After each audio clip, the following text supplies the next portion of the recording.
Alright! Hello everybody, hello G-chan, T, Boy Dweller!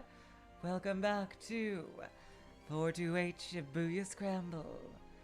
Last time we got really introspective with Osawa, and Minorikawa got led around on a wild goose chase by Thomas Boss. He stole his freaking computer and just like, oh my god. I'm just betting that, I don't know, something having to do with the virus might be in those burning hammer thing. I don't know.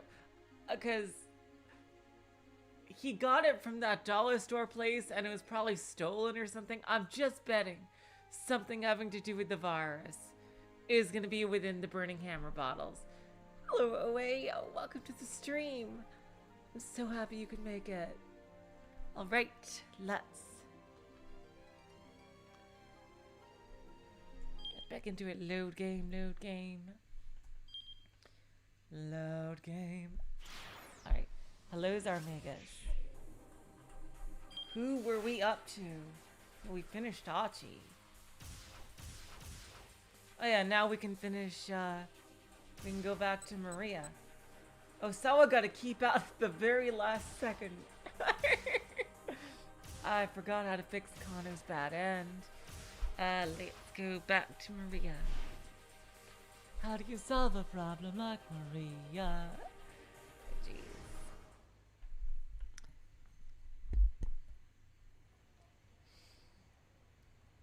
Whew. Suddenly I feel totally exhausted. I let out a sigh and dropped my eyes, and that's when I noticed a notebook on the ground at my feet. Did the assassin drop this? I pick it up and look inside. Oh yeah, that's it. We saw this part. There's a photograph tucked inside the back cover. It shows 3 young people, 2 boys and a girl.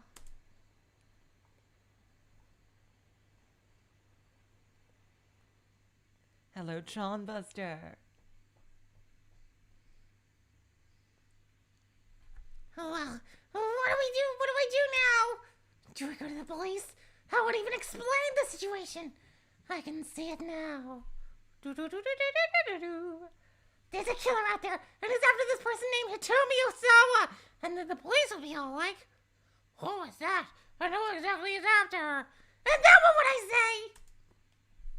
Heck, they might not even give me the time of day in the first place. Not only do I have any idea who Hitomi Osawa is, I know nothing about the guy who's after her except that he walks with a cane. I mean, I can't even tell them who I am.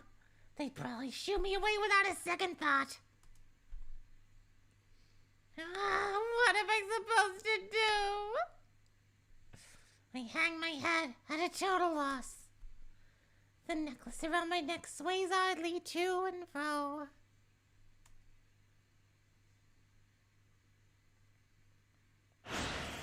Are you fucking kidding me? What was the point of that?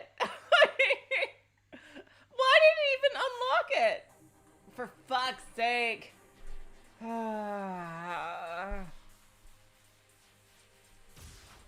was the point of that? Alright, how do we fix Kano's bad end? That's our only recourse. Thank you for dropping in, Tron Buster, then.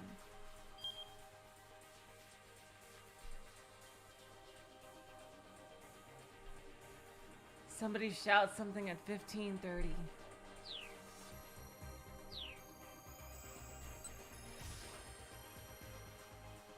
Oh, it's probably this stupid fucking jump.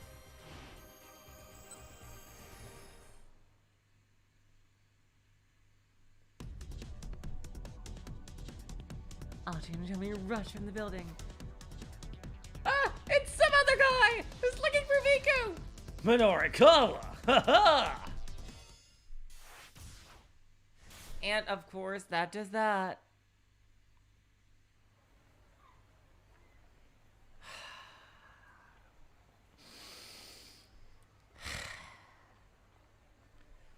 Calm down. Deep breaths.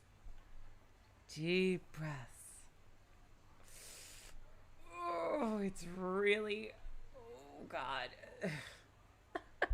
It's turning from a minor annoyance that irked me into something that's like... It feels like someone's yelling out loud during a really good movie. That's what this is starting to feel like. The fucking jumps. I'm fine with being kept out. Because, you know, that's saying they want me to view a certain plot point before another. But, God, the fucking jumps. Ugh. Anyway. Running along Kowandori in pursuit of Miku, Minorikawa heard a cell phone ringtone coming from somewhere nearby. Oh, a movie scene. Ooh, we got blown up.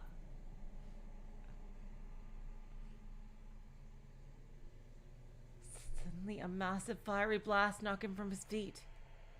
A deafening roar sent his head throbbing. What was that? What's going on? He lay in a daze on the ground, trying to wrap his mind around what just happened. Okay, so he didn't die. Here. He smelled the foul scent of burning rubber. Then came a sound of quick footsteps rushing up to him. Mr. Minorikawa! A voice called out to him, as if across an impossible distance. Mr. Minorikawa! Was that Miku?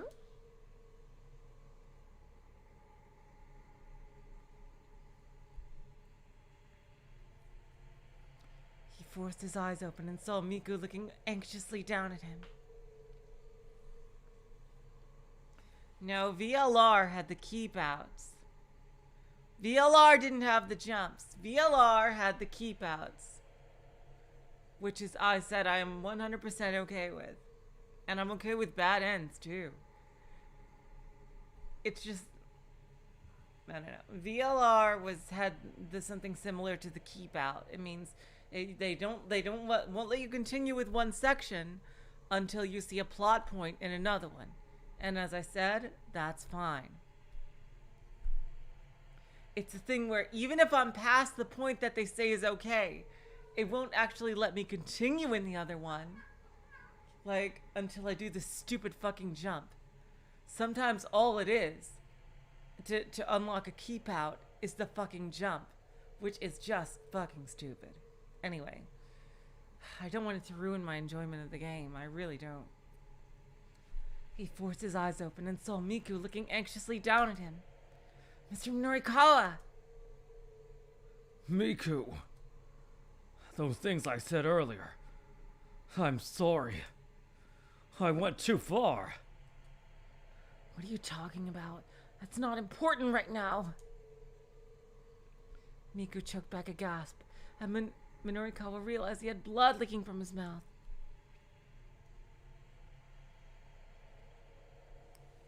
His body wouldn't move, and his mind was reeling. What happened? Tell me. Miku's voice was dry and hoarse. There was a minivan. It exploded. Exploded? A minivan exploded on a city street. That's a big story. That sounded like a terrorist act. His reeling mind drifted back to the attempted bioterrorist attack on Kasumigaseki 2 years earlier. Oh, this is new. Was that a real-life event or something for the story? An unoccupied minivan had exploded outside an MPD station, and afterward a device meant to scatter a dangerous biological agent had been discovered near the subway.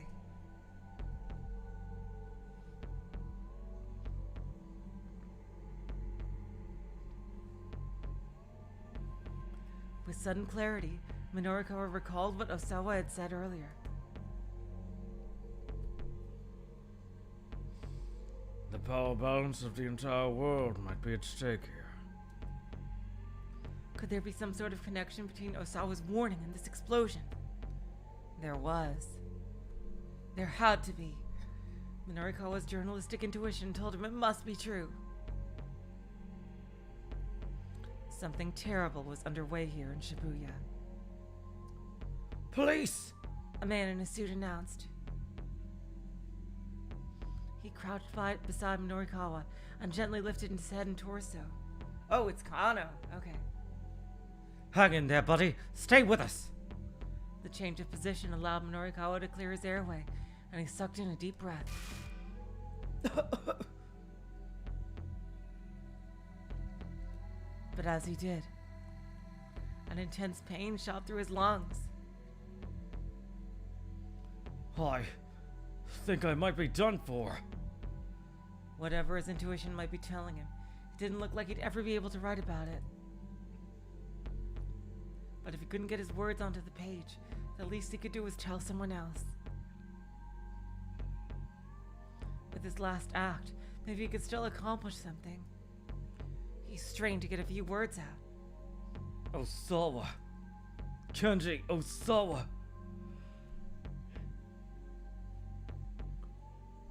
The power balance of the entire world. As his voice failed, he heard the sound of ambulance sirens approaching. Paramedics began frantically unloading stretchers.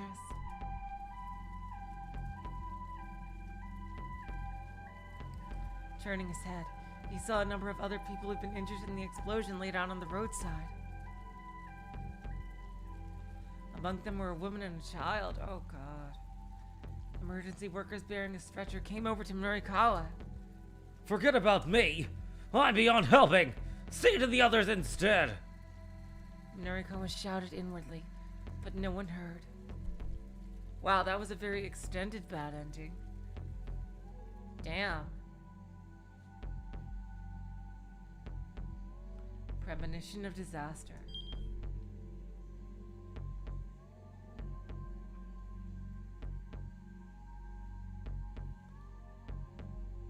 Okay, so it's the same bad end, just from his perspective. Alright, so who's on the street shouting shit at 15:30? Let's see. Is it Kano?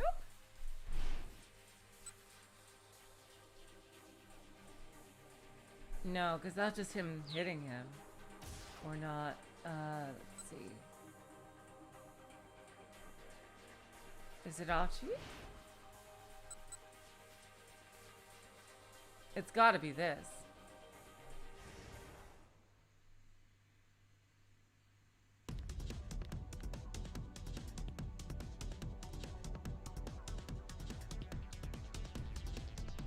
Okay, alright, wow. These things seem almost identical to me. It's gotta be this thing. Hitomi, wait! Achi shouted. But she didn't appear to hear his cries. The hope of rescuing her sister had driven all else from her mind. Oh, please tell me if the music is too loud.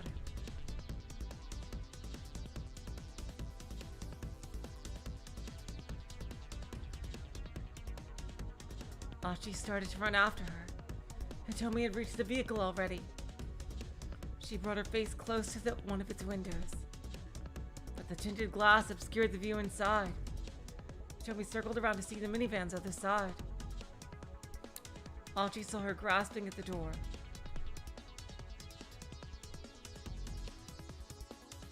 She slipped out of his view for just a moment. Oh, this again.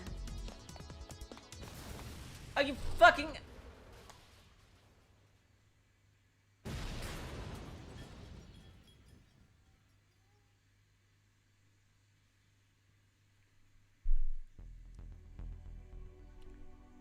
Did she... Ugh.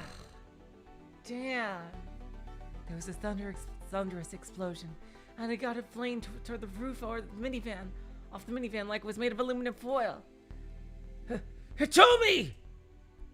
Horrified, Achi charged through roiling smoke, searching for Hitomi. He saw two figures sprawled on the street, several meters from the van. Hitomi and Kanan, are they okay this time? Hitomi, wake up! Achi cradled her in his arms, and her eyes drifted open faintly. Are you okay? Are you hurt? Hitomi didn't appear to understand him. Her only response was a blank, dazed look. There was a small patch of red on her face. Achi wiped it gently away with a finger. He saw no further signs of bleeding, so it looks like this time she's okay. She must have been splattered by someone else's blood then. As far as he could tell, she hadn't been gravely injured.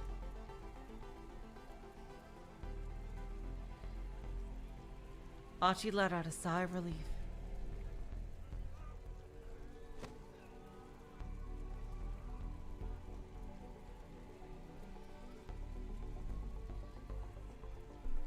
Hitomi, is she all right?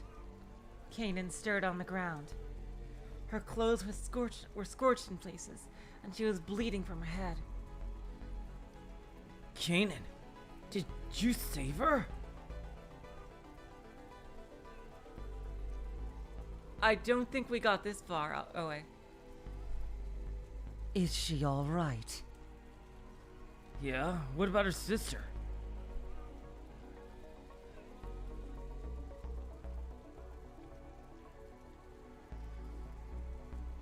Kanan didn't respond.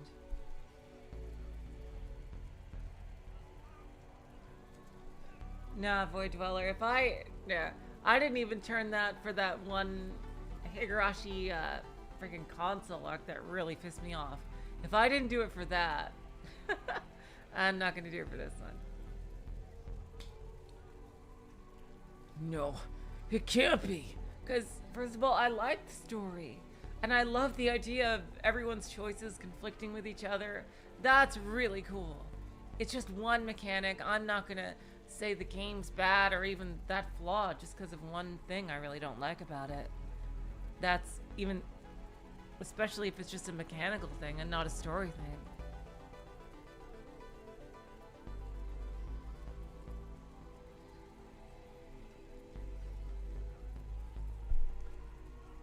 Achi went to look inside the van.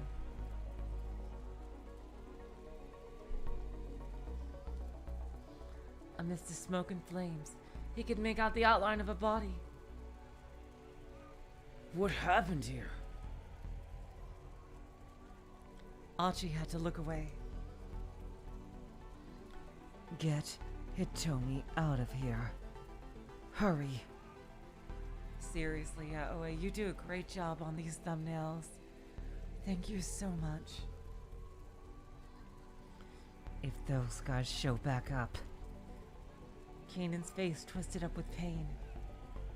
All right.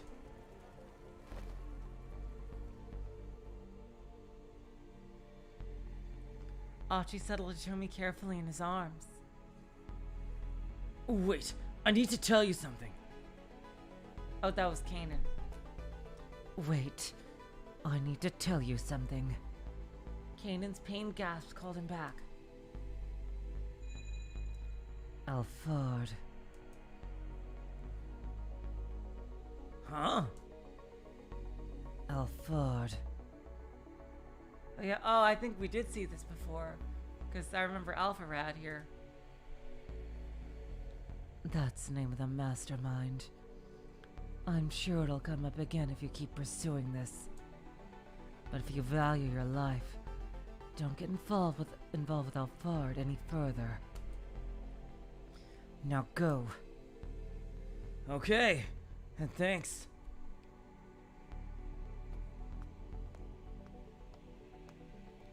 With Hitomi in his arms, Achi hurried from the scene. He wasn't sure where he was heading.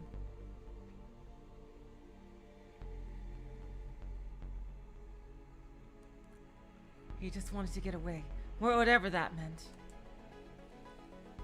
He carried her past a crowd of onlookers that had swiftly begun to assemble. The flames of the burning van rose ever higher, roaring up toward the heavens. Getting quite poetic here.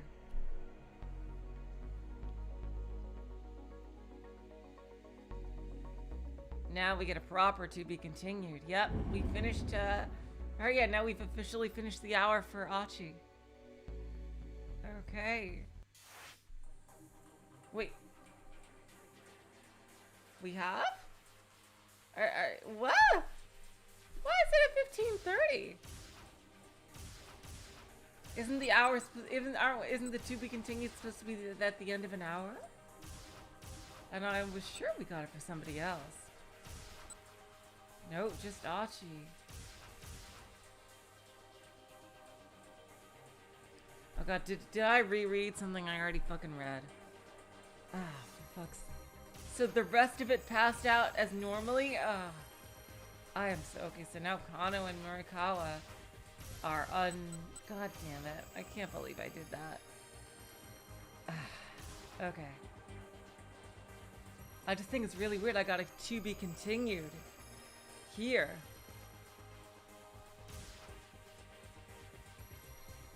Alright, let's go back to Kano.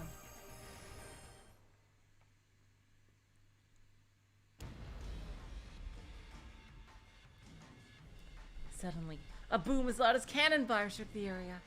Something's wrong. Kano thought. That's no ordinary city noise. A column of black smoke rose up from between two nearby buildings. Passers-by stopped and stared, gasping in alarm. Yep, and here's it from Kano's point of view.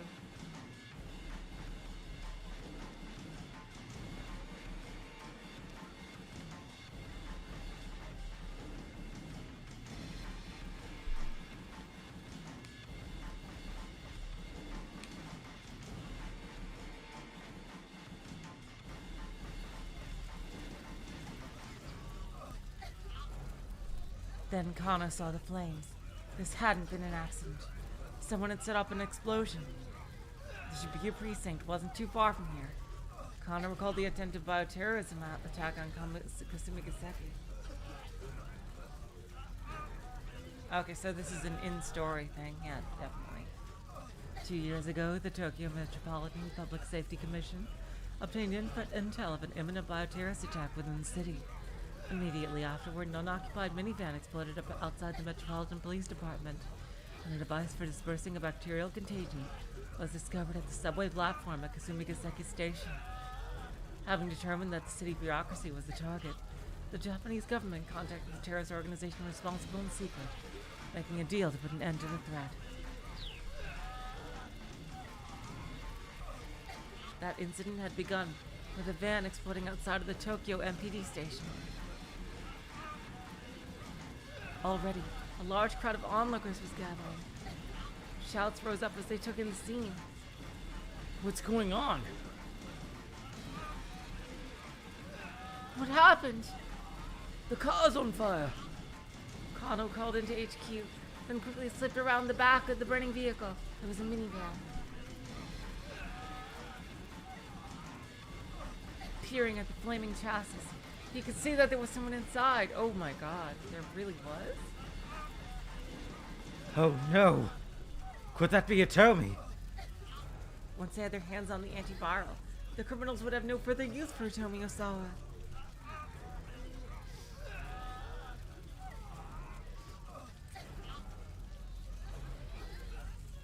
Already, the body had been charred to ash.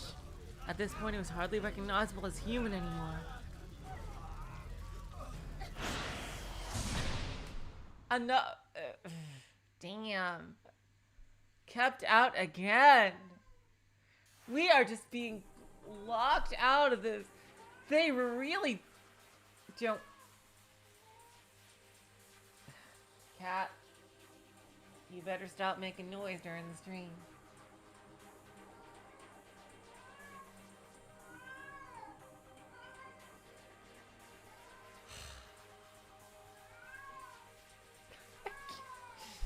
Oh boy.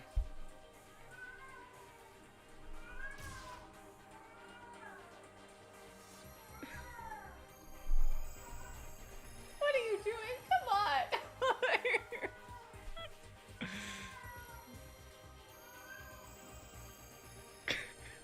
I'm so sorry. Oh,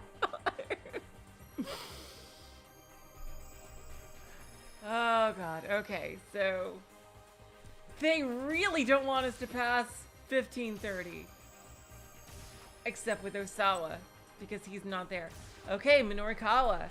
That unlocked him as well. The cat's name is Coco.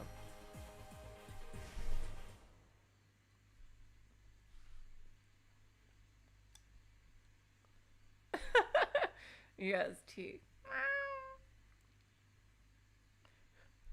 Hitomi, wait!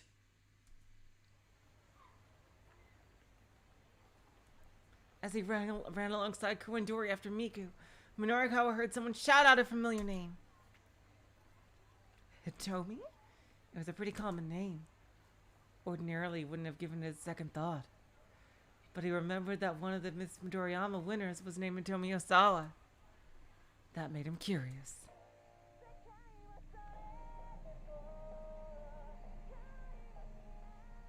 A moment later, he heard a cell phone ringtone. He immediately recognized it as an Ayakamiki song. You know what? I didn't even realize that. We named her after chocolate. COCOA. Because we were putting chocolate in the coffee at the time. So, yeah. And she kind of looks, she has like a chocolatey coloration-ish. It was between Mocha and Coco. And we decided Coco was cuter sounding. His reporter's instincts tingled. He stopped to take a look around, and one young woman caught his eye almost immediately.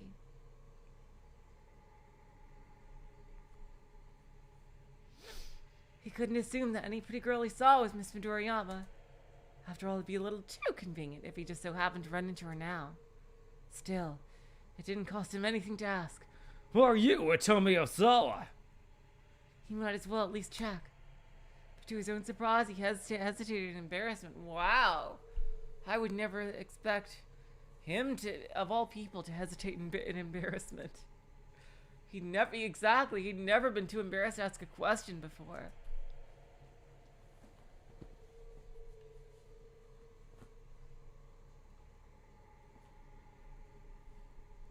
He didn't get a chance to contemplate that realization. And we get to see this go boom for the 58th time. Let's see.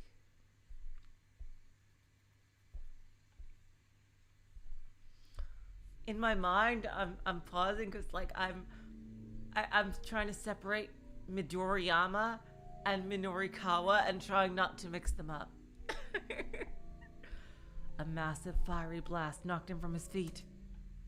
A deafening roar set his head throbbing. What was that? What's going on? He lay in a daze on the ground, trying to wrap his mind around what had just happened. Did he still die from this fucking thing? Behind him, there was a minivan, fiercely ablaze. A minivan? An explosion? The first thing to pop in his mind was the attempted by a terrorist attack on Kasumi. Yeah, okay, yeah. This really is very familiar territory. I'm pretty sure I read that already. Right now, Minorikawa was a stone's throw from the Shibuya precinct. Could this be a repeat of the Kasumi attack? Okay, so he's not nearly as dead. The entire area was in an uproar. People were running around in panic. Minorikawa could see several injured people lying on the ground, unmoving. And yet, despite the gravity of the situation, numerous onlookers were casually taking photos with their cell phones. Minorikawa got to his feet, then went to try to get everyone away from the scene of the explosion. Hey, you guys, get back! There could be another bomb! This ain't the Hunger Games. I don't think the same thing can explode twice. Minorikawa looked around as he pushed back the crowd, or maybe there could be, I am not a bomb expert. He was getting the strong whiff of a scoop.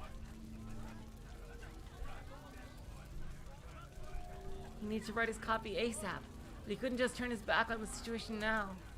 Two young men were strolling toward the burning vehicle. at least from what I know in video game logic, and this is a video game, if you set up a bomb next to another bomb, it'll blow that one up as well, causing a big chain reaction of bombs. But since this is trying to be somewhat realistic, I don't know if that's exactly true in reality. I have no idea. That's true, his hesitation saved him. Ji-chan, yeah. Two young men were strolling toward the burning vehicle. They had the look of juvenile delinquents. Whoa, what the heck? Is this for real? Is this dangerous? Like we're serious? Oh, I think they're the gang members. The pair tried to find an optimal vantage point. Hey! Minorikawa snapped. Don't get any closer! You're not stupid, Ji-chan. I'm probably, like, I am nowhere near an expert in this, not even close. I'm just making assumptions based on video game logic. He spread his arms wide to hold them back. The young men came to a halt, but otherwise paid him no heed. Oh, this is bad. This is for real bad. Think this is like a terrorist thing? Yo, get out your phone! Come on, dude.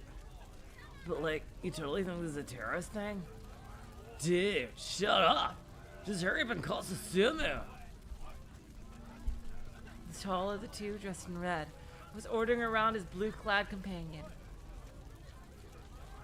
Huh? The boy in blue hopped. Man, do it yourself. Say what now? Bitch, this ain't no time to get yourself all worked up. Oh my god. Even with this ominous music in the background. Hello, Eblis. Welcome to the stream. Minorikawa stood there, an arm still held wide, getting more and more annoyed at their back and forth. Yeah, just make that call, man. Like, totally for sure. The young fellow in red scowled. He wasn't gonna back down. Huh? Yeah, what difference does it make if I do it or you do it? Like, for sure. Like, it doesn't make any difference, so it doesn't matter if you do it. Yeah, like, right, it doesn't matter. So in that case, you do it. Look, man, I'm telling you, just make the damn call. And I'm telling you to just make your damn self. Oh, enough of this already! Minorikawa opened his mouth to tell them off. But then the young man in red spoke again. Dude, the goods from Endo Electronics are gone. You gotta let Susumu know. The name Endo Electronics caught Minorikawa's attention. Huh? Yeah, but ain't that Achi dude's fault? Like, for getting all huffy at us? I mean, like, it was Kiryu who told us to go find the Endo storehouse. I know, I'm doing a guy version of the Valley Girl accent. I'm pissed because there's one voice that I've had for a while that there hasn't been a character for me to use it on yet, and I really want to use it, but I can't believe we have a Kiryu in the Yakuza story. Of course we do. That's amazing. Holy shit. Yo, like, but Susumu don't like dealing in stolen goods. He says it dirty is the SOS Brigade name. Well, what a coincidence. Looks like these two are SOS Brigade members. Hey! Minorikawa called out. You two! He finally succeeded in getting their attention. Where's this Susumu fellow? I'd like to talk to him. He had no idea who Susumu was, having only heard the name just now. Still, from the way these two were talking, it seemed clear he held some position of leadership. You think I'd tell you if I knew? The fellow in red snarled. Minorikawa kept his composure. Listen, you guys know the Tenryugumi? The Tenryugumi was a Yakuza syndicate that operated in Shibuya.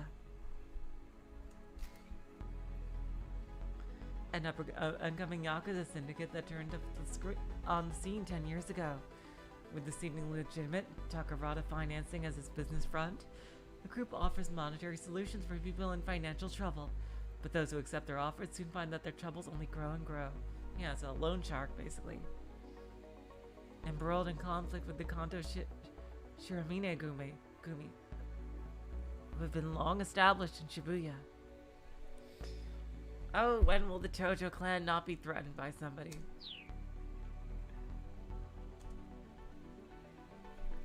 These street kids were sure to be familiar with the name, if nothing else. I may not look it, but I'm in pretty tight with the Tenryu Gumi. And maybe you two don't know it, but Suzuma's been showing up at their office a lot lately. Suzuma's been dealing with the Yakuza? Whoa. For real? Sweet. Oh my god.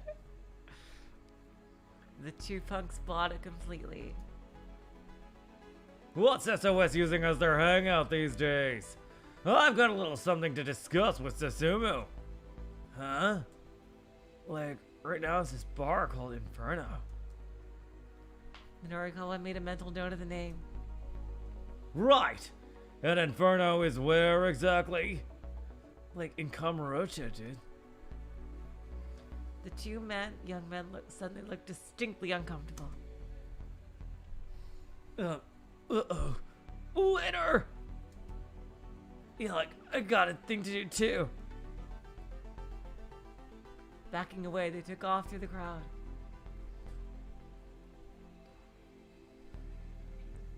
Hey! Wait up! I need to know where Inferno is. But the pair had already vanished. Oh my god, Achi's right there. Ambulances began arriving at the scene and paramedics rushed out to tend the wounded. Excuse me, would you mind answering a few questions? The whole cast is gathered here. Holy fucking shit! Minorikawa turned to see a man in a suit approaching him, flashing his badge. It's a detective with questions for him, huh? Oh, that was Kano saying that. Okay. How about you answer a few questions for me? Was this an accident or an attack? We still don't know many details. Let me rephrase that for you. This is a major incident. Minorikawa exclaimed. Huh? The detective looked pretty flummoxed. I've been around the block a few times, and I know all your police PR lingo. And when you start talking about the details, that is 100% indicative of a major incident. Ha ha! Brushing aside Minorikawa's remark, the detective tried another question. Did you happen to notice anything unusual prior to the explosion? Unusual? Minorikawa thought back to the moments before the minivan blew up. Now that you mention it, I think I heard a cell phone ringtone. The detective tilted his head. A ringtone? No, never mind. Forget that. There's no way the ringtone on someone's phone would be audible through all of that.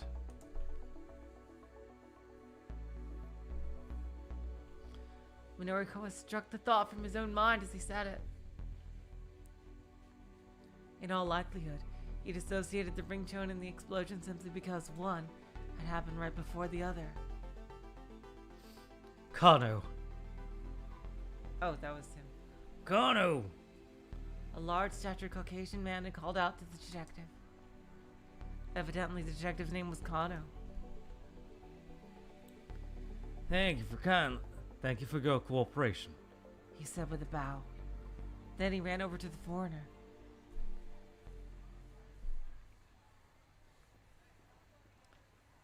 Mr. Minorikawa?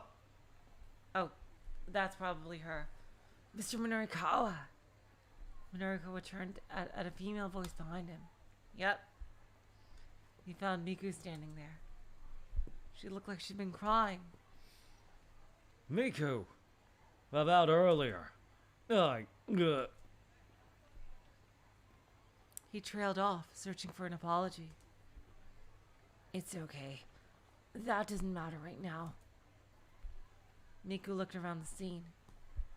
Minorikawa followed her gaze. Something big went down here. He said. I know, she exclaimed. The explosion. I saw it happen with my own eyes. You what? Miku looked around nervously. Are you all right? He asked her. You're not hurt, are you? I'm okay. My ears are still ringing a bit, is all. Good. So, what did you see at the time of the explosion? Miku assumed a thoughtful expression.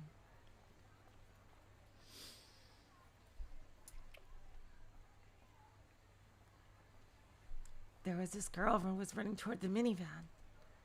And then I think I saw this other Middle Eastern girl suddenly make a dive for her. And then the van just exploded. Wait, hold on. Minorikawa said. So if I'm getting this right, it sounds like this Middle Eastern girl saved the girl who was running up to the van. Miku nodded.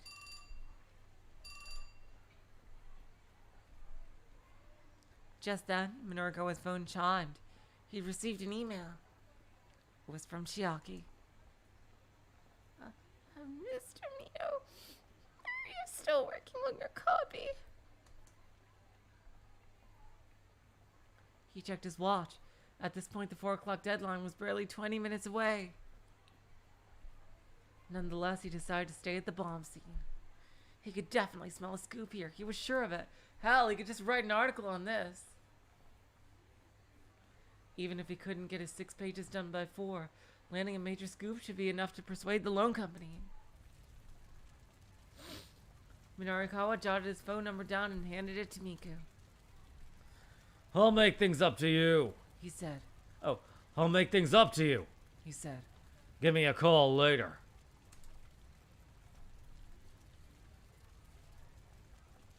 Miku took the scrap of paper, puzzled. If you're looking for an Aiki Jujutsu dojo, I know a few. At that point, her face lit up.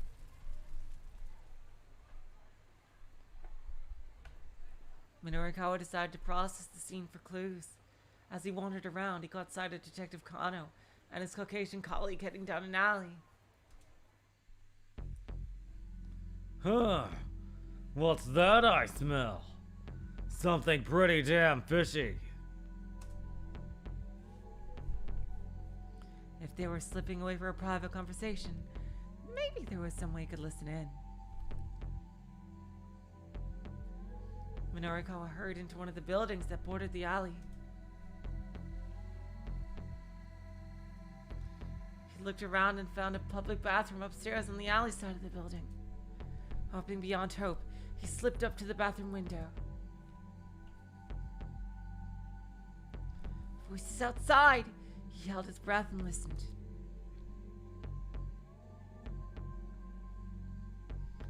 Those international criminals you mentioned. Kano's words were faint, but he could make them out. Minorikawa did a little fist pump. Ha ha! Correct. Roughly 8 hours ago, they infected Osawa with the UA virus. Oh shit. And they let her loose somewhere in Shibuya. Hold on. By UA, you mean? Oh my god.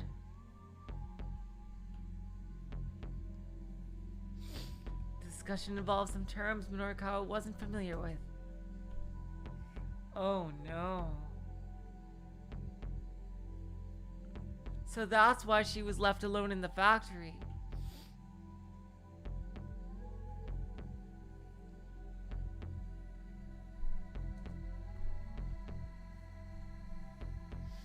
This is a killer virus with a 100% mortality rate once it takes hold, son. 100%! Minorikawa muttered to himself.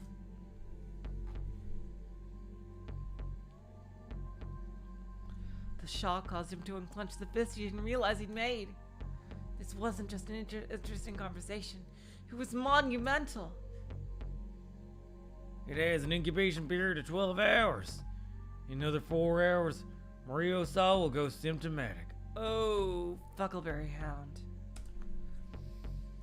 At that, After that, she'll begin spreading the virus to the city. It's capable of airborne transmission.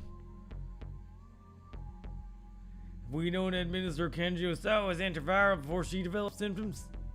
Yes. Everyone in Shibuya is gonna die. Shiroi. Minorikawa felt goosebumps rise all over his body. If they're talking about a virus and a Kenji Osawa, that could only mean that Kenji Osawa. He recalled what Osawa had said earlier about the power balance of the world being at stake. There was no doubt about it. This was a tremendous scoop. Well then, we need to find Maria Osawa and get the antiviral to her as soon as possible. Just calm down, son. There's more to the story than... Oh, it's starting to leak out. Oh, that's someone else talking. It's starting to leak out. I don't know who's saying this. The door swung open loudly, and someone came barging into the bathroom. Oh, it's starting to leak out. Oh my god! Oh, It was Yanagashita.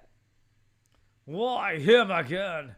And why here of all places? Oh, I'm leaking here. Yanagashita was on the verge of hysterics. I'll just go into a stall. You don't need to announce it to the world. His voice must have been audible outside.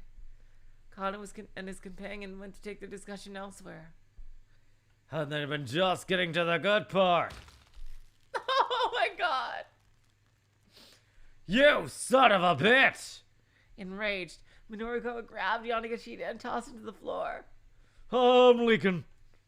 Shut your mouth. He put all of his strength into an ankle hold and gave it a good twist. A professional wrestling technique that involves grabbing the opponent by the ankle. Being caught up like this can be extremely painful, and it also puts a lot of pressure on the lower body. And if you're already fighting the urge to urinate, well...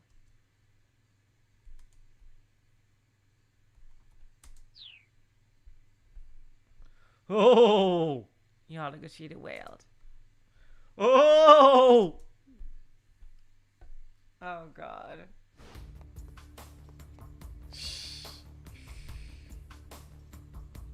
Minorikawa left the idiot blubbering in the bathroom and hurried out of the building. He hadn't heard the whole discussion, but he had a scoop on his hands anyway. This would be a tremendous score for Heaven Publishing, enough to let the company rebuild. He was certain of it. And if I'm the one saying it, it's gotta be true. As he ran along, Minorikawa tried to plan his next steps. First, he had to get back to the editing office. He'd explain the situation to the people from the loan company. Then he'd have to go find that paperwork for Osawa and have Chiaki check his copy. And then after that... Okay, so he still had a lot of things he needed to do. He swatted himself on both cheeks to get himself psyched up.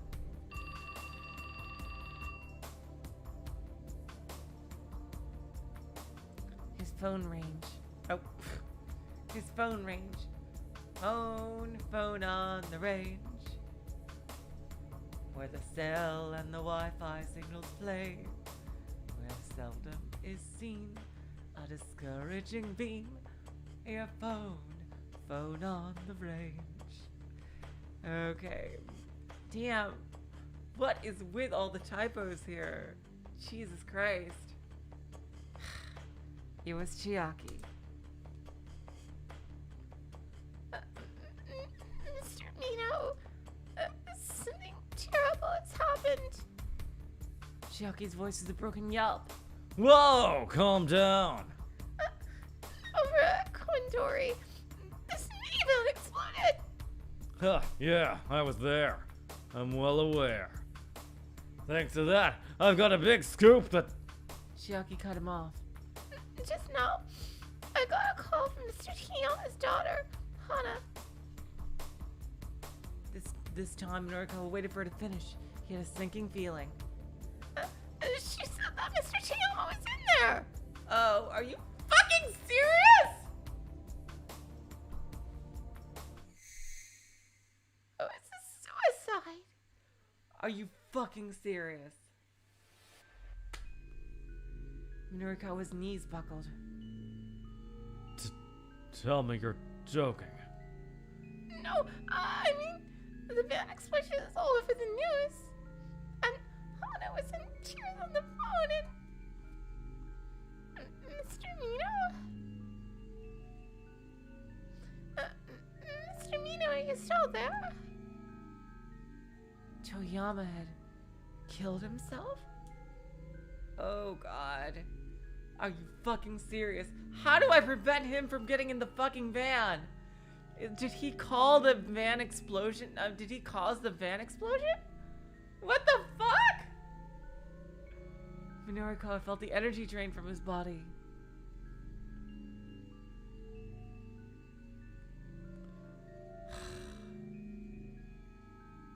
Wait! That was the right decision? Are you fucking serious? So that probably wasn't him. Oh my god.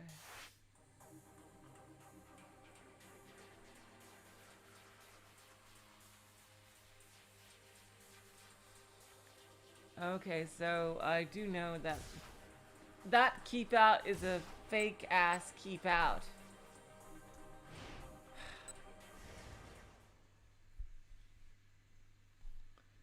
Seriously. God. It's just... Wow, I unlocked it. I don't know how I managed to do it.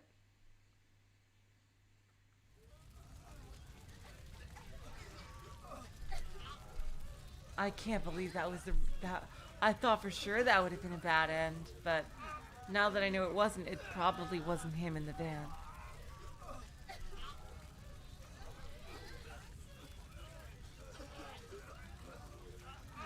Several people were on the ground nearby, evidently injured by the explosion.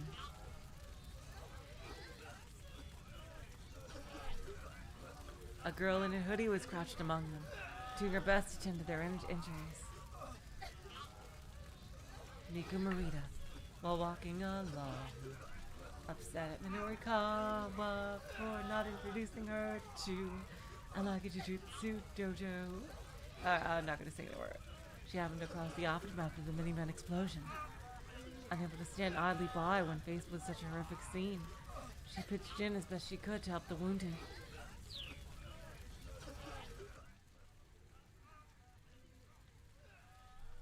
Kano recognized her as the girl he talked to earlier during the traffic jam. Police! He announced. Get back. Let me handle this.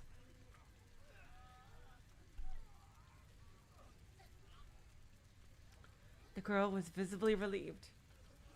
Help her, she said. She pointed to a figure lying on the sidewalk, a short distance from the burning minivan. It was a Middle Eastern girl. She appeared to be unconscious.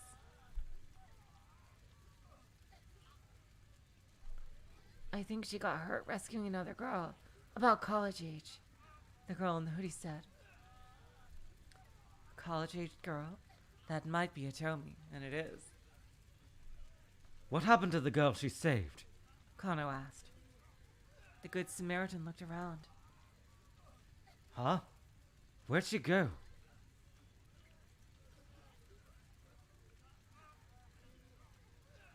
The rescuee had disappeared.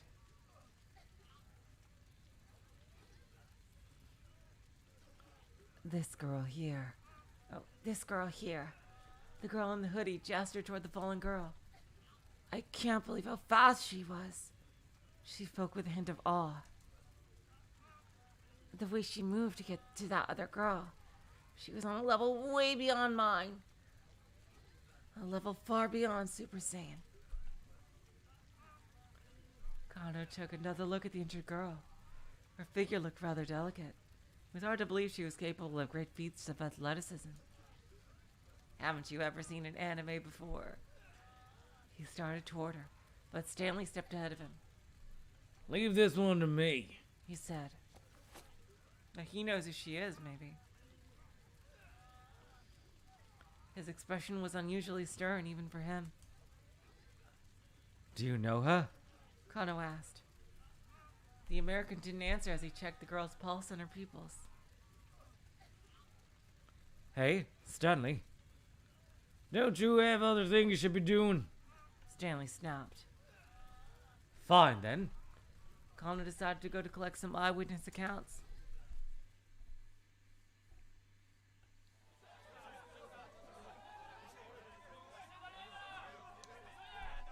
Patrol cars and ambulances arrived at the scene in a steady stream. Once the vehicle fire was under control, things gradually began to calm down. Several officers worked to cover the area around the burned minivan with a blue tarp. Kano got his questioning underway, staring by flashing his badge at a man near the front of the crowd. Excuse me. Would you mind answering a few questions? The man puffed himself up. Here we go. Now the other side of this one. How about you answer a few questions for me? Was this an accident or an attack? We still don't know many details. Kano admitted. The man shoved his finger in Kano's face. Ha ha! Let me rephrase that for you. This is a major incident. Huh?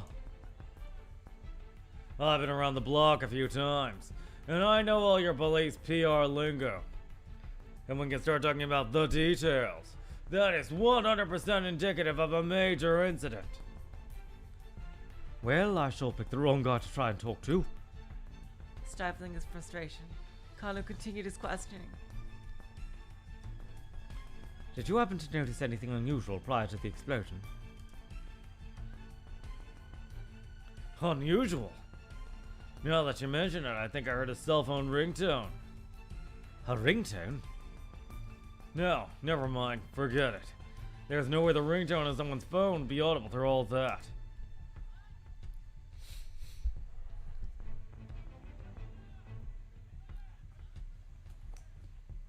The man was probably right, but somehow the idea nagged at Kano.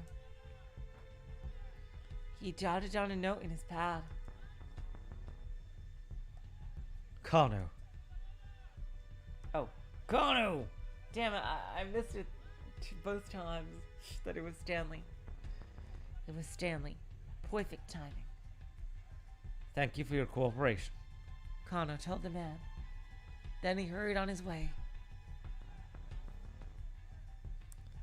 Stanley stepped in close enough to whisper. Who was that guy?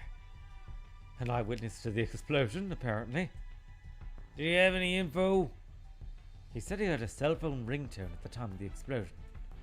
Not sure if that's significant, though. Stanley stood silent for a moment, thinking.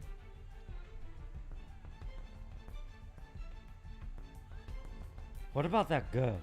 Kano asked. Has she woken up? No. I'm gonna drive her to the hospital. Huh? Why do that yourself? Just look around, son. Stanley said. He cast his eye out over the scene. There were still many injured people lying on the roadside. It seemed the authorities hadn't sent enough ambulances. But isn't your car back in Minorikawa? Kano asked. Under the circumstances, I think it makes sense for me to go back for it. Stanley replied coolly. Besides, I have a few things I'd like to ask her. Kano was curious. You do? He asked.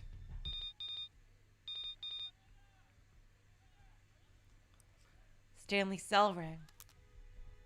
Hello. Yes. Stanley answered the phone in English. As he listened, his demeanor changed. Oh my god, Ji-chan. The blood drained from his face, and his hand began to tremble slightly as he gripped the phone.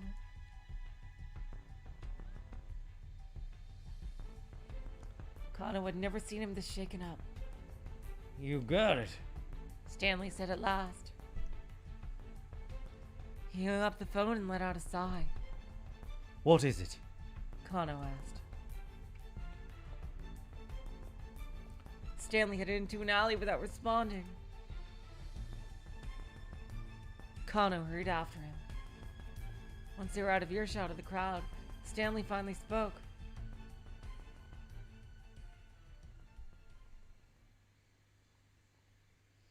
Now that call right now was from Gordon, my superior. He broke off there and for a long while was silent. He appeared to be struggling with some strong emotion.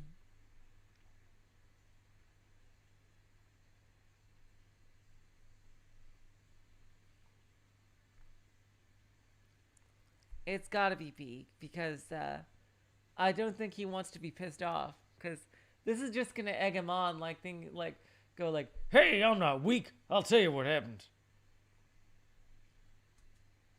Connor decided not to press.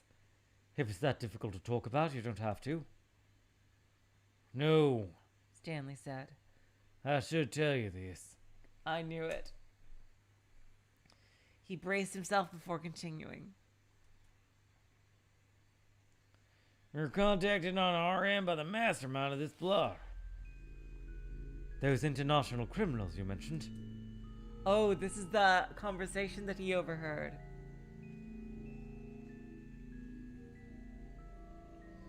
Correct. Roughly 8 hours ago, they infected Maria Osawa with the UA virus. Then they let her loose somewhere in Shibuya. Hold on. By UA, you mean?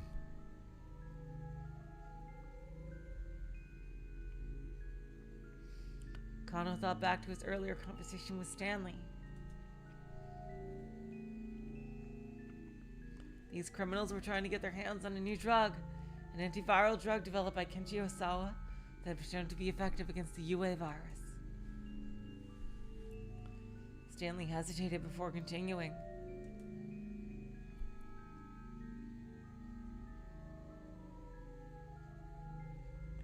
This is a killer virus with a 100% mortality rate once it takes hold. Kenji Osawa's antiviral is our only means of combating it. A mortality rate of 100%? It has an incubation period of 12 hours. In another 4 hours, Maria Osawa will go symptomatic.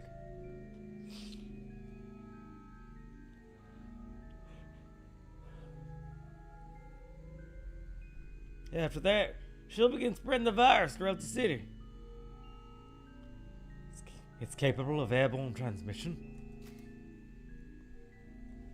Following the onset of symptoms, individuals infected with the UA virus bleed from the lungs, and the virus is readily released into the air via coughing. The UA virus is highly resilient in the open air, and could survive even after saliva or other fluids have evaporated.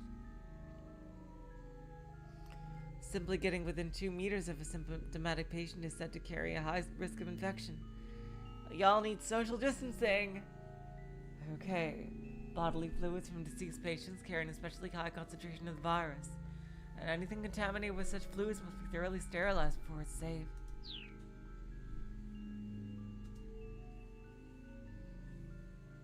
Stanley nodded. Now, if we don't administer Kenji Osawa's antiviral before she develops symptoms... Yes? Kano's voice is trembling now. Stanley spoke with complete Certainty. Everyone in Shibuya is gonna die.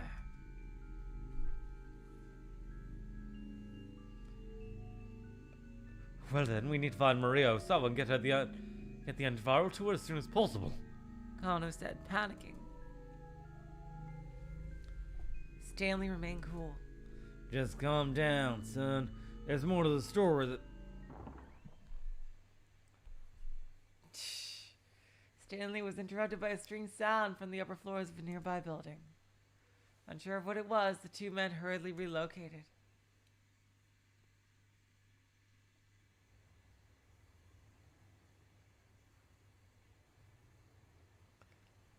They paused when they came to a vacant lot. place was deserted.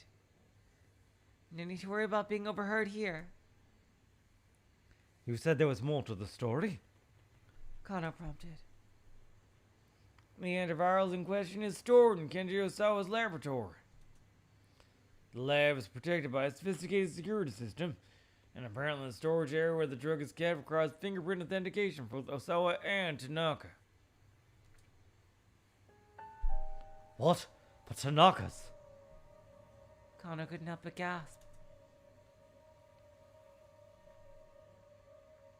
Tanaka was currently a fugitive, the prime suspect in the kidnapping case.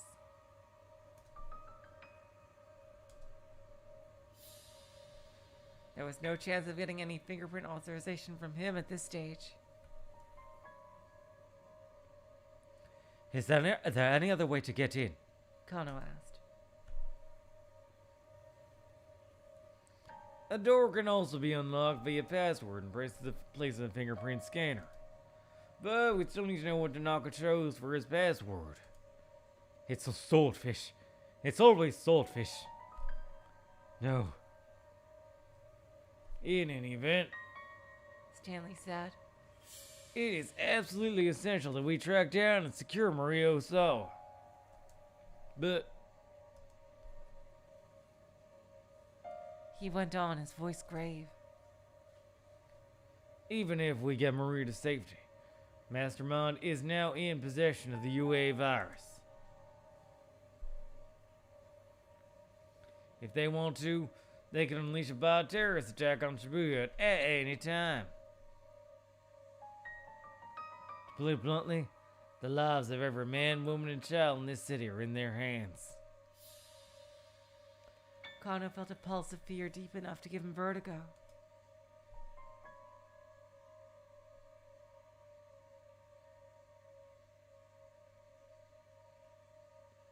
He slowly tilted back his head and gazed at the sky, vast and blue as always. There had to be tens of thousands of people in Shibuya right now. Rumi and Shizuo were among them. And they might all be dead within a day. It felt so unreal. Kano's mind almost couldn't process it. With an effort of will, he shook himself out of his daze. Now was no time to waver, We have to try. he said. In the next 4 hours, we have to find Maria Osawa and figure out a way to stop the Mastermind and the UA virus.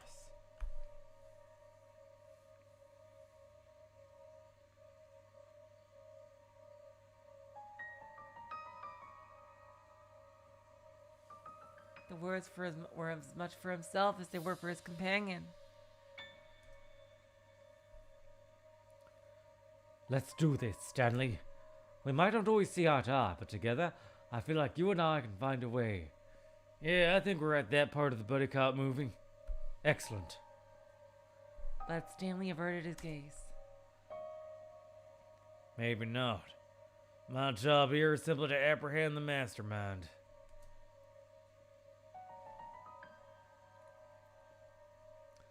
Kano felt a resurgence of his earlier anger at Stanley. Once again, he was putting his duties above human life. I'm sorry. Oh, it looks like it's out of his hands. Stanley's voice was a quiet murmur. Y'all should get away from Shibuya as soon as possible, Kano. Kano hadn't imagined that the American would ever be worried for him, I appreciate the warning, he said. but I'm seeing this through to the end.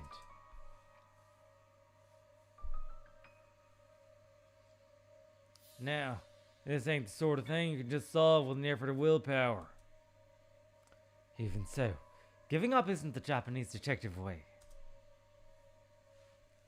Stanley let out a nasal chuckle. Back to that again, are we? Same to you. Ho ho ho. Kano managed a tiny chuckle of his own.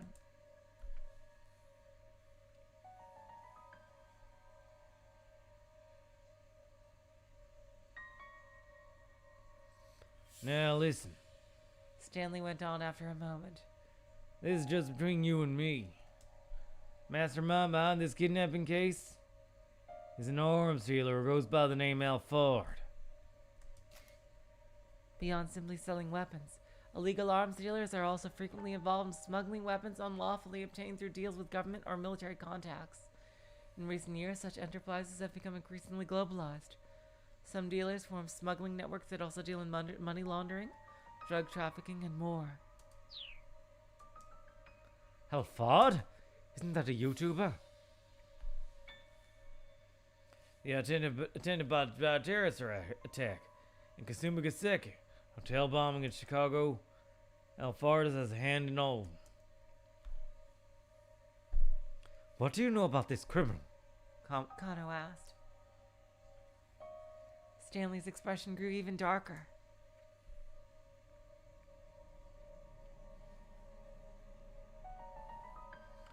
Alfard's signature is extremely meticulous planning. But I don't mean meticulous in the same way I might normally think of it. Their plans are perfectly imperfect. Do y'all get what I mean?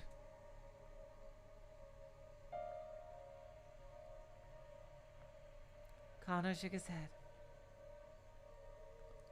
Alfard deliberately engineers accidents to make things complicated and unpredictable. It's difficult to get a good grasp of what's going on in situations seem to be falling apart. Ooh. This is our mysterious mastermind. Who is Alfard? I don't know if anyone knows what his face looks like. People tend not to consider that coincidental mishaps might be anything but. In the end, they don't even realize what they were playing right into the mastermind's hands all along.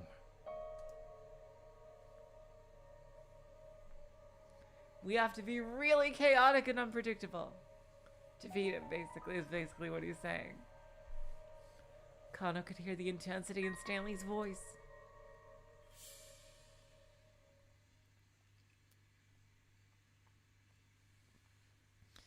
I'm afraid that's all I can say. Stanley held out his right hand. See you around, Kano. If we're still alive. If we're still alive.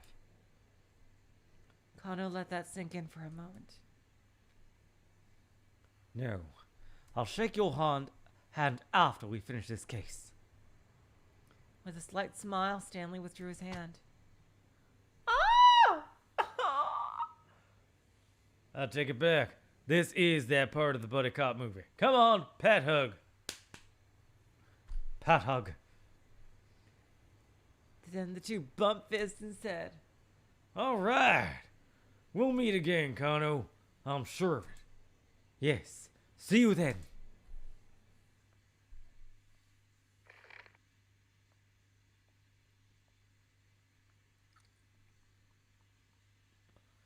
No sooner had Stanley departed than Kuze's voice came in over the wireless. Attention all units. As of now, further investigation on the kidnapping case is suspended.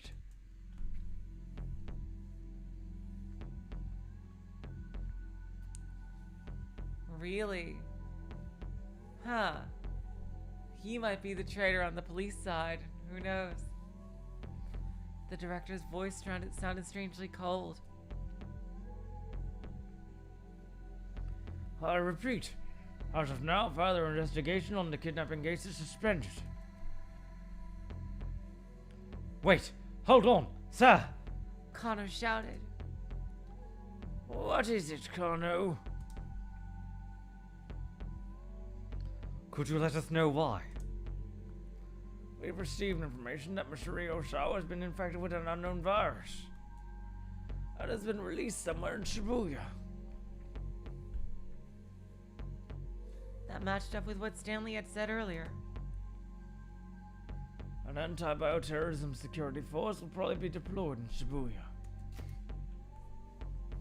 Terrorism involving biological agents, such as bacteria or viruses. Biological weapons are easier to acquire and transport than nuclear weapons, and because they Again, another typo. And because they rely on an organism's natural ability to proliferate or infect, they can yield powerful results for low effort. For these reasons, recent years have seen widespread apprehension about the possibility that such weapons might be used by terrorists.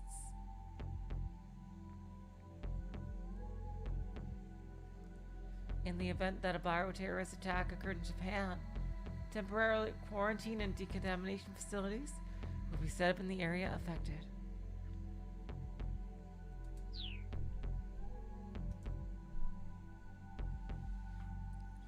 This is no longer a simple kidnapping case.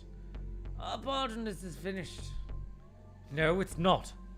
We haven't managed to resolve anything. Kano, I assure you everyone else feels the same as you do. Kuze's voice had a cautionary tone.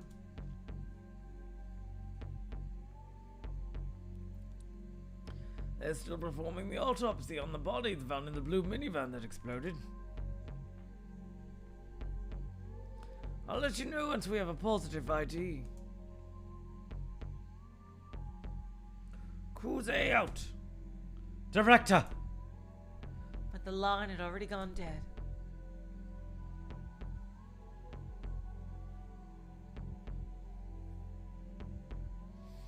Left at a loss, Kano gazed out at the cityscape.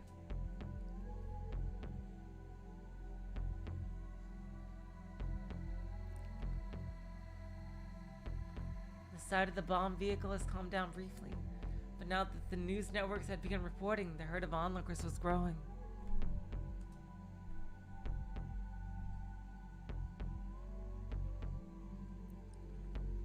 There was also a sizable crowd gathered outside of a large home electronics store.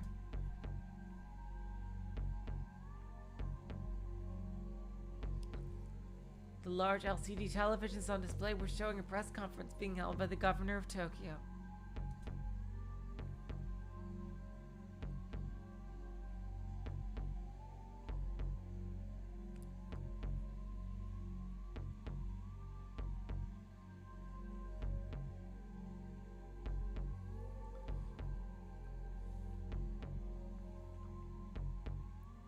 Oh, it's gotta be A for sure. It wouldn't be like Connor to just give up.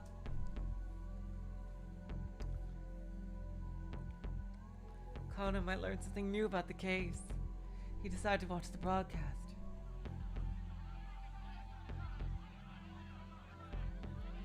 Working closely with the administration, we are keeping a careful eye on the situation as it develops. The governor's expression was solemn as he spoke.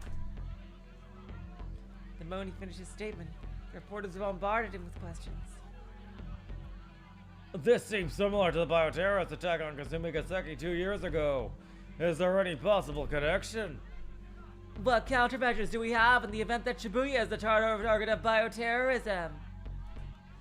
The governor was visibly disconcerted. Oh, I'm sorry, that was a real line. The governor was visibly disconcerted.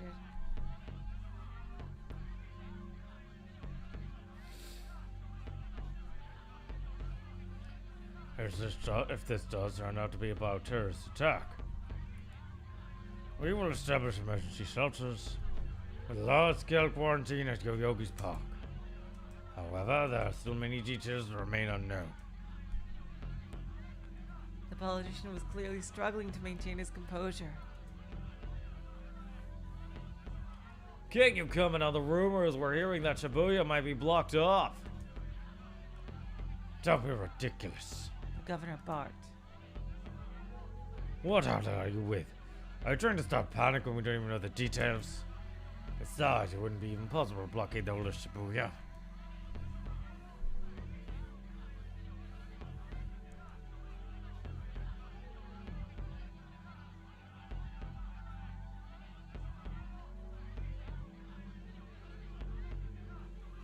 The press conference continued. The governor and the reporters locked in belligerent back and forth. Kano left the electronics store and headed for the cafe where Rumi and Shizuo were waiting. Well, that might have been the wrong choice. He had to tell them to both get far away from Shibuya.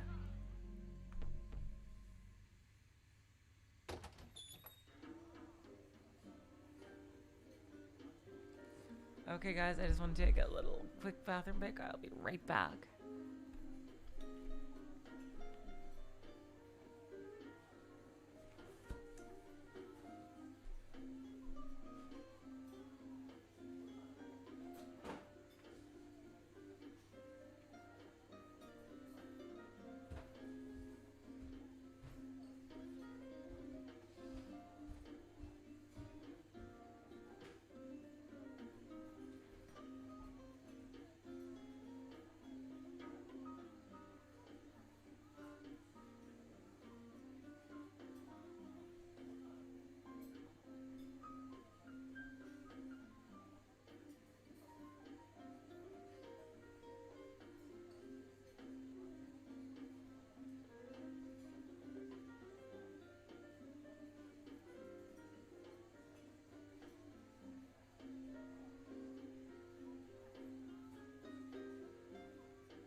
I hope you're all enjoying the luscious sounds of the LH coffee shop.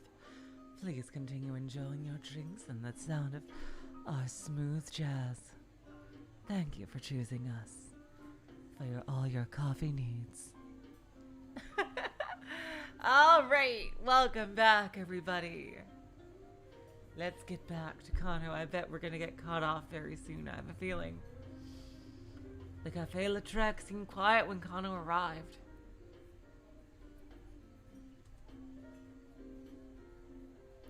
Shizuo was sitting alone. Kano scanned the establishment but didn't see Rumi anywhere. One of the staff greeted him. Welcome? Just one, sir? No, I'm meeting someone actually. Of course, sir. The hostess smiled and then went off on her way. Shizuo was glaring at him. Kano walked over to him and bowed deeply. It's a pleasure to meet you, sir. I'm Shinya Kano.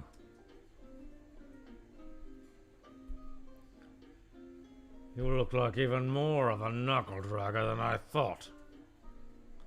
Shizuo maintained his appraising stare. Rumi had something she needed to do, so she stepped away for a while. He said after a long moment.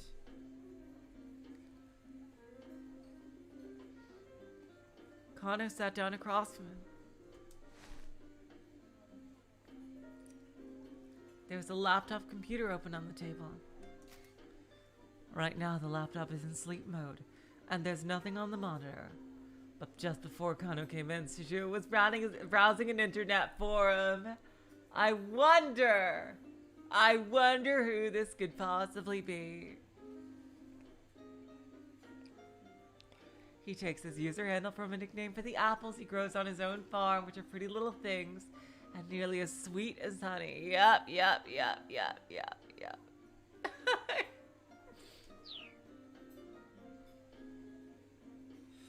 Yeah, we know who he is. That'd be hilarious if he met Osawa.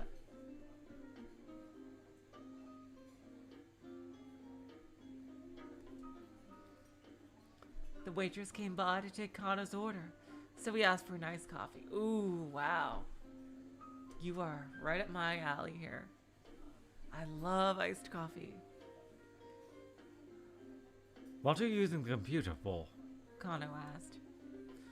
I'm on the internet. This is a cafe. Is that a crime? Shizuo's voice was low and gruff. This cafe has an internet connection? What, have you been living under a rock? May as well start with a little small talk. So what? Again, Shizuo glared at Kano. I just... The words wouldn't come. No, actually, this is no time to be making idle chit-chat. Lives are at stake. If they got infected with the virus, Rumi and Shizuo might die. Look. Please, you need to leave Shibuya right away.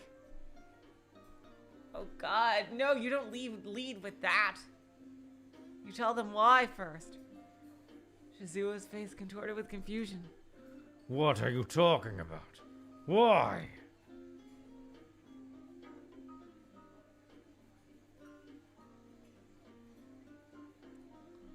Kano wasn't sure if he should tell the truth or not.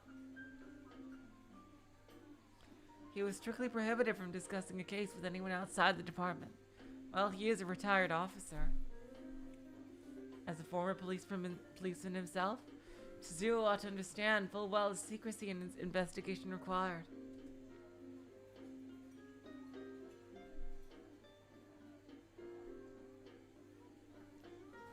But it wasn't like he'd just up and leave town without a good reason. Wow, Voidville, you know that reference? Do they still make those commercials? I haven't seen any of those, like Lucky Charms, Frosted Flakes, Cinnamon Toast Crunch, Fruit Loops, the Lucky Charms, and the one with the rabbit. I haven't seen any of those cereal commercials in forever.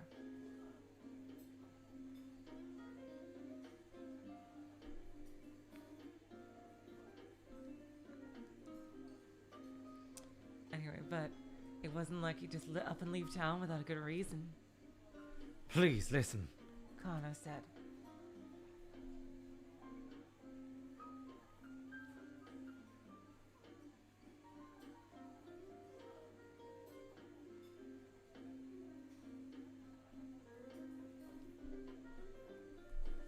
Let's see,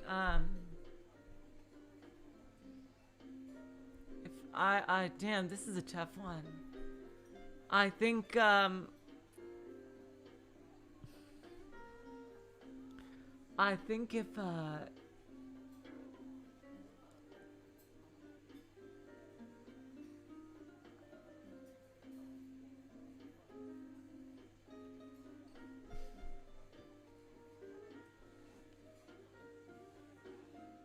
I think since he is a former police officer, he should understand the secrecy. G-chan, my favorite American cereal of all time is Honey Bunches of Oats, but they don't fucking have it in Australia, and it pisses me off.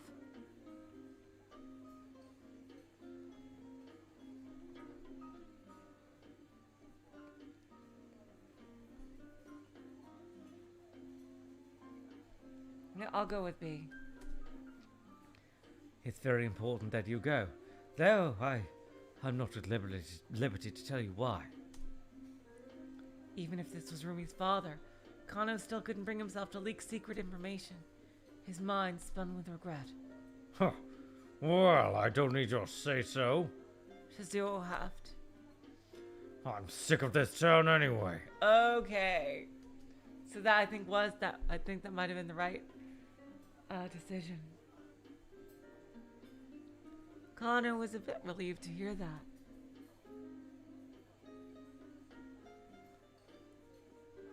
Does this have something to do with the case you're working? Huh? You're telling me to leave Shibuya. Does that have something to do with your case? Yes. Kano admitted. So why don't you run off with Rumi then? Shizuo's tone was frank. Well, I mean, When Kano didn't have an answer handy, Shizuo let out a single heavy sigh. He should have just said, well, I would have told Rumi too, but she was supposed to be here with you and she's not here right now. Is your work important to you? He asked. Kano hesitated. Is it more important than Rumi? well, Again, Shizuo cut Kano off as he waffled over how to answer. Me? Oh wow, he's telling a personal story. I used to put my work before my family. There was no question in my mind that combating society's ills and solving cases was worth any price. And because of that, I did some pretty reckless things. Almost wound up dead more than once.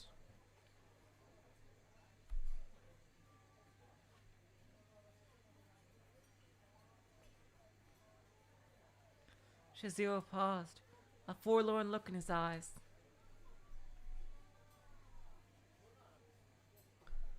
My wife did nothing but worry about me. So much I didn't even realize when she'd worried herself sick. I thought it might be something like this. I was so caught up in my work. I wasn't even there for her when she finally passed away. It was also very absurd of me.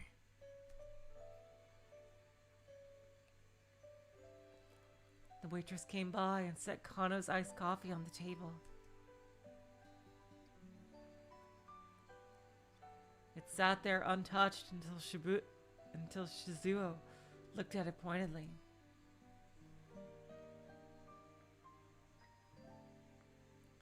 With a tiny nod, Kano brought the cup to his lips.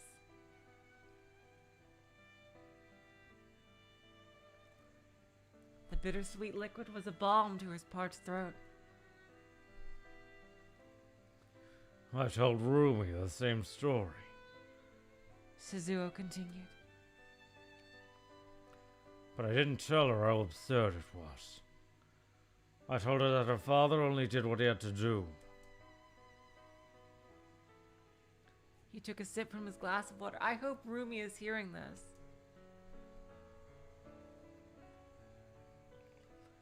Rumi. She's very much like her mother used to be. Their personalities are almost identical. I don't want her to suffer the same way my wife did.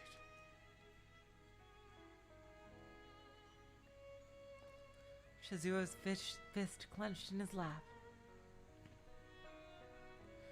What was it that made you become a detective in the first place? He asked. well, at first I got the job because I thought it would make Rumi happy. And then I guess I also thought because I thought it'd make you like me, sir.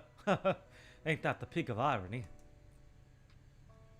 It was the truth, but Shizuo simply chuckled. If your goal is to get me to like you, you may as well give up now. I'm sorry, sir.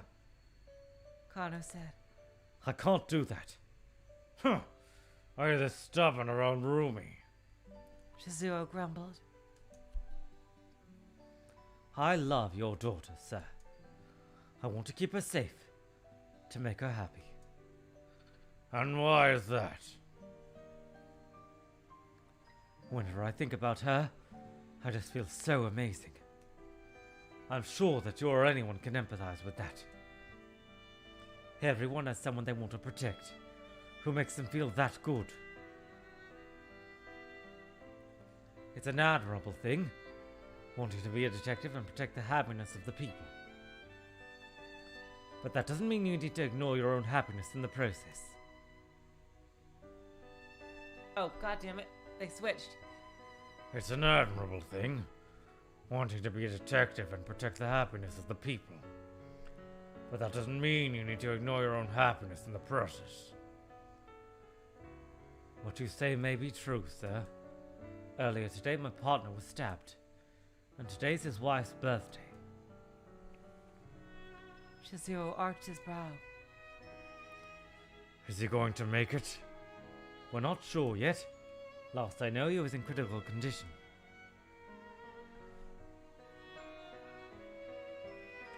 This is why I keep saying that the life of a detective is... Shizuo's words trailed off into a lamenting murmur.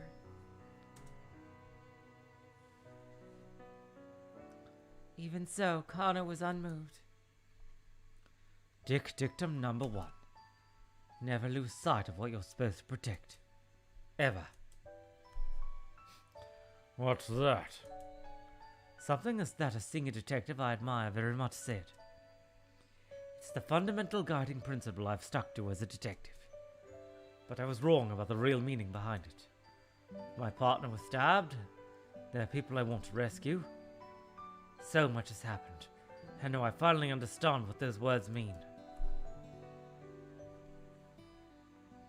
We got number 1, numero uno.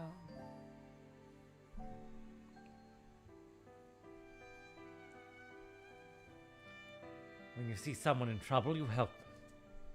That's not something a good detective does. That's something a good person does. Kano took a good long look at Shizuo's face. He had surprised himself, finding the words to speak his feelings so clearly, and he wondered what effect it had on the older man.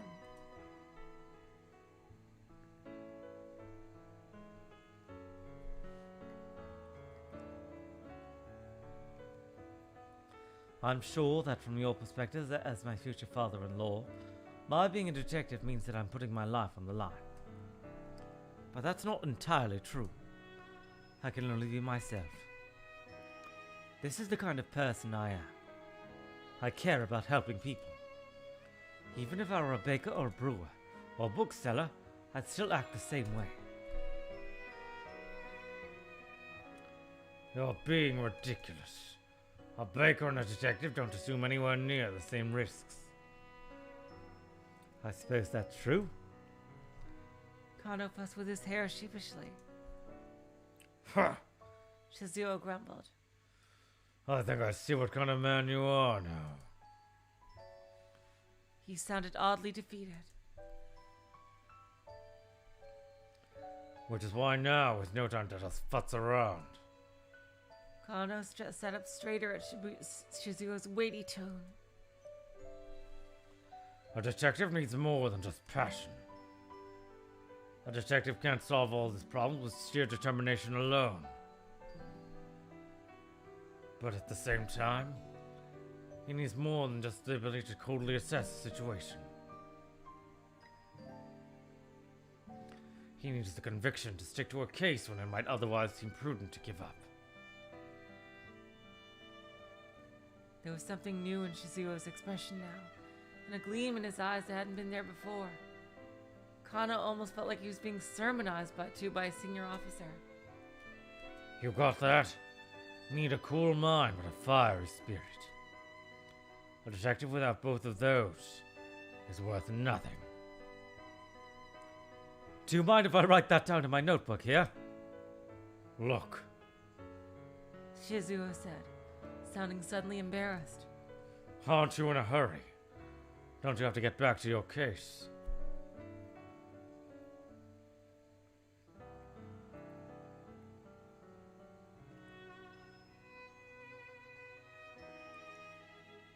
Ah, yes. And sir, please, I need you and your daughter to leave Shibuya right away. Yeah, I hear ya. Wow, one plot line resolved. Kano conjured up Rumi's face in his mind. There was a chance he might never see her again.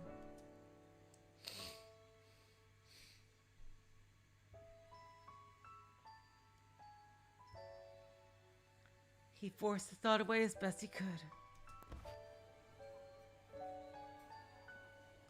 By the way, if I may ask, Shizuo said. what was it about Rumi that made you fall in love with her? What? Where's this coming from all of a sudden? Was it her looks?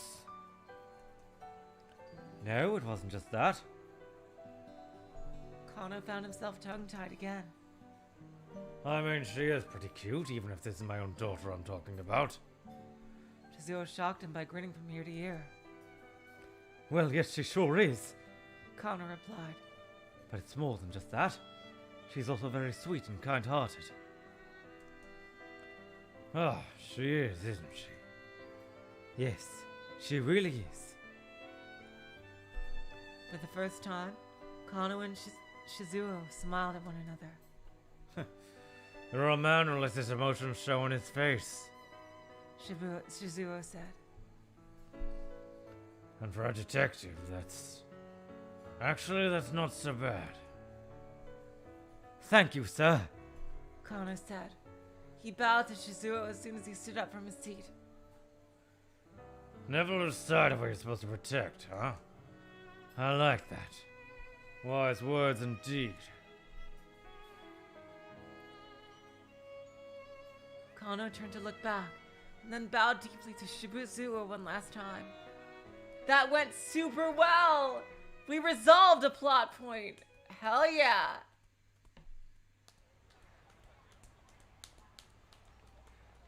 The ability to coldly assess a situation. Kano knew what he needed to do. There was one thing that was nagging him. No matter how hard he thought about it, it still didn't add up. Why would Teteno let Alcaron go free? He needed to get back to the precinct and get the truth from Alcaron firsthand. I don't think a Teteno ever met Alcaron.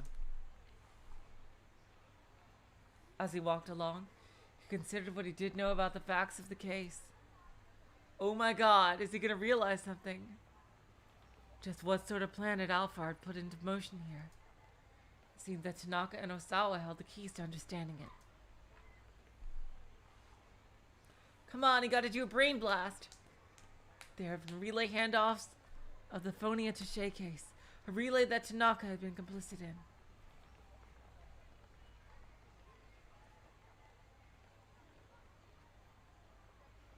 Then there was Atomi missing, carrying the antiviral.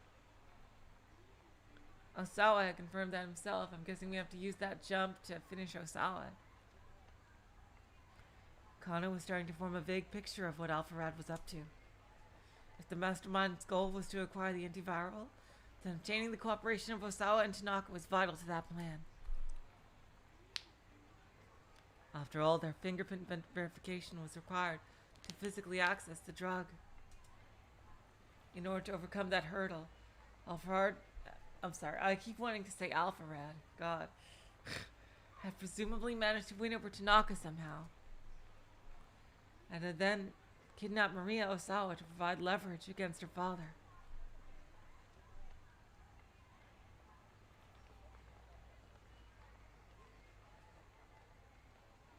No doubt that was how they'd gotten Hitomi to take the antiviral with her to Hachiko.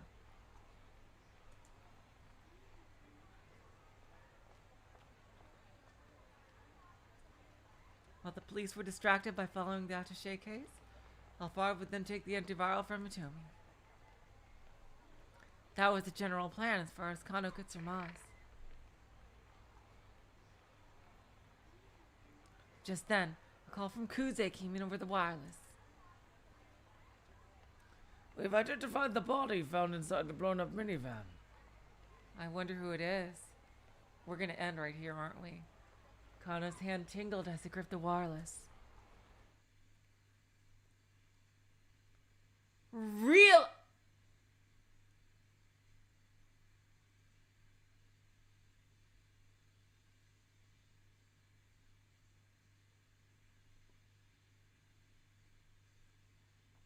Oh my god. The Tanaka that we've been with the whole time is a fake Tanaka. Oh my god. Oh my god, could it be Sasayama disguised as him? I'd have a good time at D&D Evelyn's. Oh my god! Oh my god! This is some dual destiny shit right here. Ironically. Oh my god! Whoa! Oh. Kano's hand tingled as it gripped on the wireless. Mamoru Tanaka, male, 40 years old, an employee of Okoshi Pharmaceutical. Positive ID was obtained from the subject's personal belongings. What? Kano gasped. Oh, we're getting some epic music now.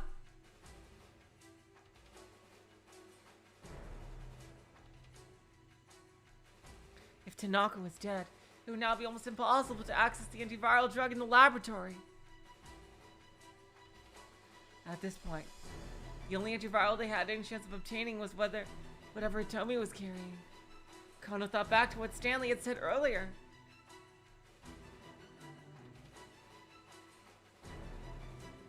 Even if we get Maria to safety, Mastermind is in possession of the UA virus. If they want to, they can unleash a bioterrorist attack on Shibuya at any time. To put it bluntly, the lives of every man, woman, and child in the city are in their hands.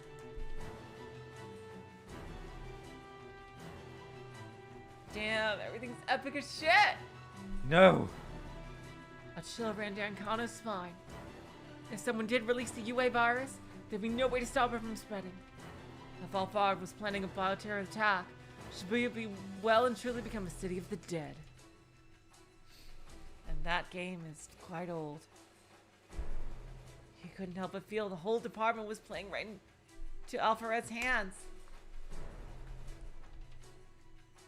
Kano staggered, physically stricken by the realization of just how terrifying a foe they were up against.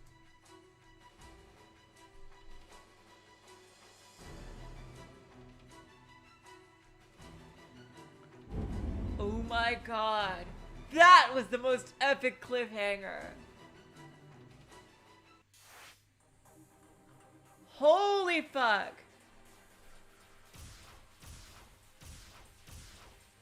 Okay, and I guess this is gonna unlock Osawa.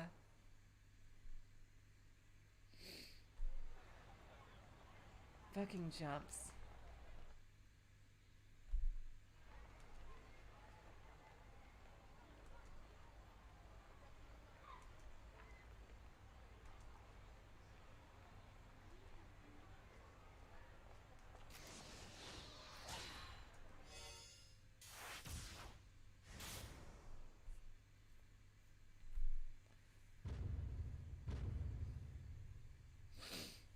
Now I wonder what he's gonna tell them. Before the news was shared with the Osawas, the members of the investigation team quietly briefed Detective Kajiwara. Osawa and I sat on the sofa at the far side of the room, watching. They could see Kajiwara go pale. He wiped the sweat from his forehead with a handkerchief several times. Bad news. Osawa thought. Mr. Osawa. Ma'am. Kajiwara shuffled his way over to them at last. We've just gotten word from headquarters.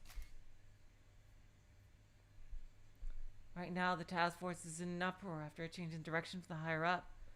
The detectives who are on the scene have been ordered to discontinue the kidnapping investigation. All we know with that is just a jump back to them. He hesitated ominously. Osawa braced himself. Please, let's hear it. It was seen... Oh! Okay, yeah, we changed fate. It was seen that your daughter Maria is safe. What? Osawa felt an unexpected surge of relief. You mean it? The case has been solved, added I. For a moment, they almost sounded like a happily married couple. Yes, seriously. It was only the stern look on Kajiwara's face that gave them pause. However, as of yet, we do not have her in custody. I'm not sure I understand. Osawa said. You know she's alive, but you don't have her? How? Deep furrows appeared in Kajiwara's forehead. I'm sorry, sir. The information we've received from up top is complicated. We've confirmed that she was able to escape confinement. It's just... The detective gave every appearance of holding something back. If there's something you need to tell us, then just say it. Osawa told him. It would seem that Maria has been infected with the virus. Infected? Osawa felt as if a taloned claw just clutched his heart. It's not one I've ever heard of before, but... Apparently it's called the UA virus.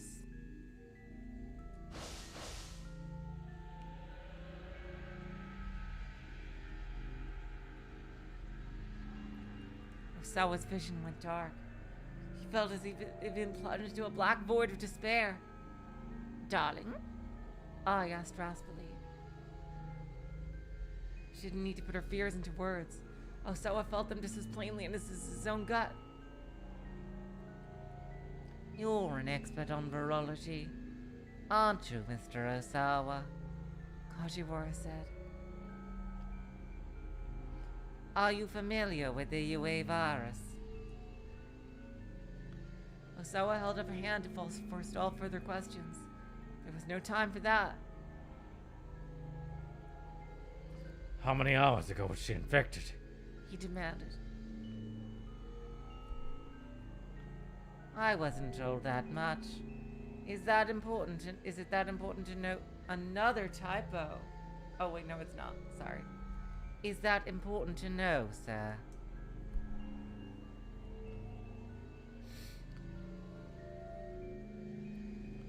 Depending on when Mario was infected, we may or may not still be. Osawa trailed off abruptly as the reality of the situation struck home. This wasn't the same as when Hitomi had been infected. Right now, there was no way of getting Tanaka's cooperation, which meant there was no way of accessing the antiviral storage. In other words, getting the cure to Maria would be impossible. Osawa's head swam. Detective Kajiwara, I beg of you. Your people need to get to Tanaka as soon as possible. I can't share the details, but if you don't, something terrible is going to happen.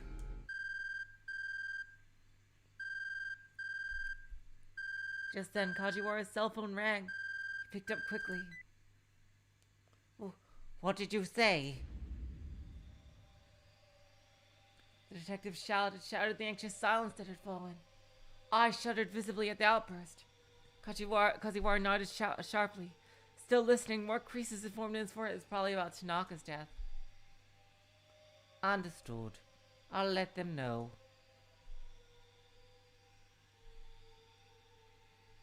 He hung up. All eyes were on him. That was headquarters. Osawa swallowed the lump in his throat. He could feel himself quaking all over. A minivan we believe belonged to the syndicate exploded near Janan in Shibuya. A body was found amongst the burning wreckage of the vehicle. Who was it? Osawa interjected. Tell me! Please don't let it be Maria. Please don't let it be Hitomi. Kajiwara took a breath before speaking. They conclusively identified the remains as Mr. Tanaka's. No! Oh god, she's gonna be so upset. The cry was visceral, almost bird-like. Osawa looked around in surprise. It was I. It's not true! You're lying! Her shrill screams reverberated the room. My god, this music. Osawa felt like we wanted to scream too. But Tanaka dead, there was no way to get the antiviral. except for the password. Which meant that Maria was going to die. It's like some horror movie music.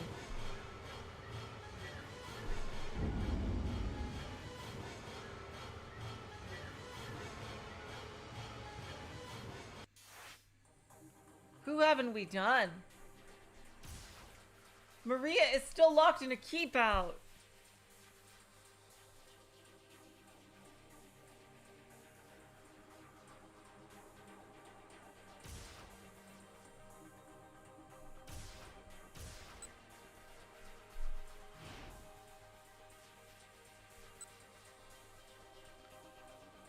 It's gotta be this one, right? It's gotta be this one.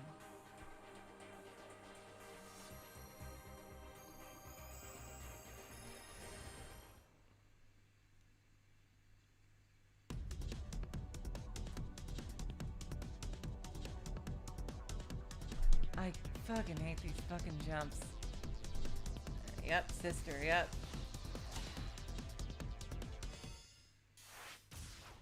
Seriously, what is the fucking point of that? Why?